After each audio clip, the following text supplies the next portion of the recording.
ശ്രീരാമ രാമ രാമ ശ്രീരാമഭദ്ര ജയ ശ്രീരാമ രാമ രാമ സീതാഭിരാമ രാമ ശ്രീരാമ രാമ രാമ ലോകാഭിരാമ ജയ. ദശരഥ മഹാരാജാവിൻ്റെ മരണമൊക്കെ കഴിഞ്ഞതിന് ശേഷം വസിഷ്ഠ ഗുരു കേകയ രാജ്യത്തു നിന്നും ഭരതനെയും ശത്രുഘ്നെയും അയോധ്യയിലേക്ക് ക്ഷണിച്ചു വരുത്തി. അയോധ്യയിലെത്തിയ ഭരതനോട് നീ യുവരാജാവായി അഭിഷേകം ചെയ്യണം, രാജ്യഭാരം നീ ഏക്കണമെന്നൊക്കെ പറയുന്നു. അപ്പോൾ ഭരതൻ അച്ഛനെ അന്വേഷിക്കുന്നു.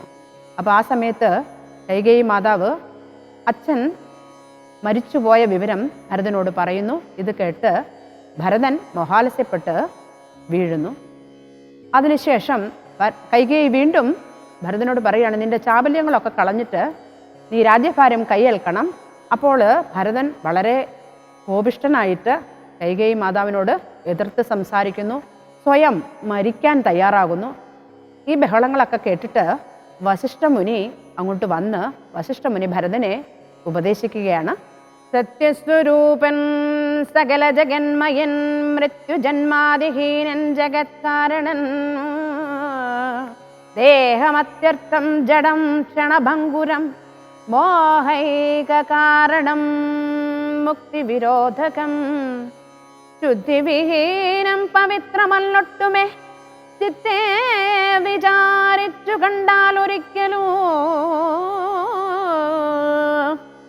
ദുഃഖിപ്പതിന്നവകാശമില്ലേതുമേ ദുഃഖേന കിം ഫലം മൃത്യുവശാത്മനം താതനെന്നാകിലും പുത്രനെന്നാകിലും പ്രേതരായാൽ അതിമൂഢരായുള്ളവർ മാറത്തലച്ചു തുഴിച്ചു മുറ വിളിച്ചേറെ തളർന്നു മോഹിച്ചു വീണിടുവോ നിസാരം എത്രയും സംസാരമോർക്കിലോ സത്സംഗമൊന്നേ ശുഭകരമായുള്ളു തത്ര സൗഖ്യം വരുത്തിയിടുവാൻ നല്ലത് നിത്യമായുള്ളൊരു ശാന്തി അറിയേ ജന്മമുണ്ടാകിൽ മരണവും നിശ്ചയം ജന്മം മരിച്ചവർക്കും വരും നിർണയം ആർക്കും തടുക്കരുതാതോരവസ്ഥയെന്നോർക്കണമെല്ലാം സ്വകർമ്മവശാഗതം തത്വമറിഞ്ഞുള്ള വിദ്വാനൊരിക്കലും പുത്രമിത്രകളത്രാദി വസ്തുന വേർപെടും നേരവും ദുഃഖമില്ലേതുമേ സ്വഭേദമെന്നാൽ ദുഃഖവുമില്ലേതുമേ. പരമാത്മാവ് ജനന മരണങ്ങൾ ഒന്നും ഇല്ലാത്തതാണ്.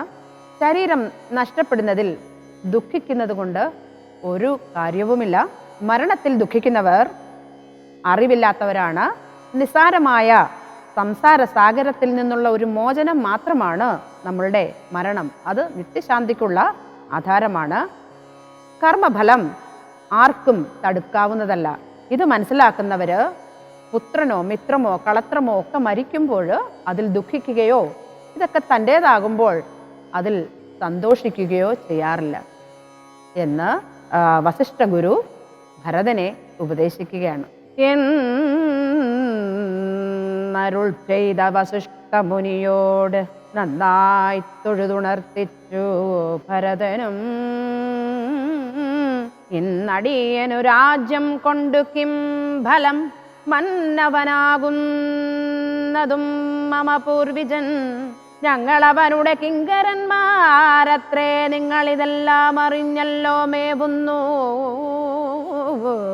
നാളെ പുലർകാലെ പോവുന്നതുണ്ടു ഞാൻ നാളിക നേത്രനെ കൊണ്ടിങ്ങു പോരുവാൻ ഞാനോ ഭവാനും അരുന്ധതി ദേവിയും നാനാപുരവാസികളും അമാത്യരും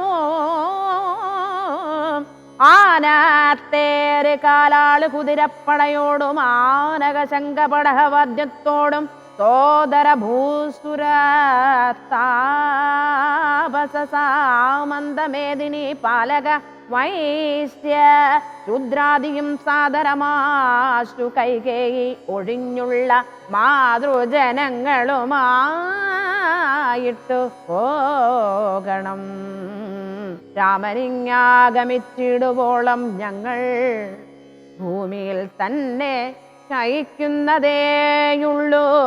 മൂലഫലങ്ങൾ ഭുജിച്ച് ഭസിതവും ആലേപനം ചെയ്തു വൽക്കലവും പൂണ്ട് താപസവേഷം ധരിച്ച് ജടപൂണ്ട് താപം കലർന്ന് വസിക്കുന്നതേയുള്ളൂ.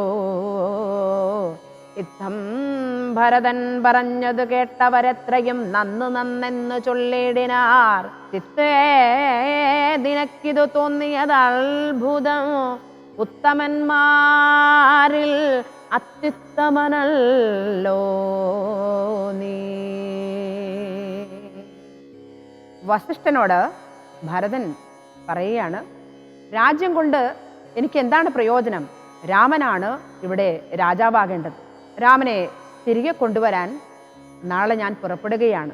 കൈകേയി മാതാവ് ഒഴിച്ചുള്ള കൗസല്യ, സുമിത്ര, മറ്റുള്ള മാതാക്കൾ, കാലാൾപ്പട, ചതുരംഗസേന, വാദ്യഘോഷങ്ങൾ, നാനാജാതിയിലുള്ള പ്രജാബലികൾ ഇവരോടൊപ്പം രാമനെ എതിരേറ്റ് ഞാൻ കൊണ്ടുവരും. രാമൻ വരുന്നതുവരെ ഞാൻ ജഡാവൽക്കലധാരിയായി ഫലമൂലാദികളൊക്കെ കഴിച്ചുകൊണ്ട് ഈ മണ്ണിൽ ഞാൻ താമസിക്കും. ഇങ്ങനെ ഭരതൻ വസിഷ്ഠനോട് പറയുകയാണ്.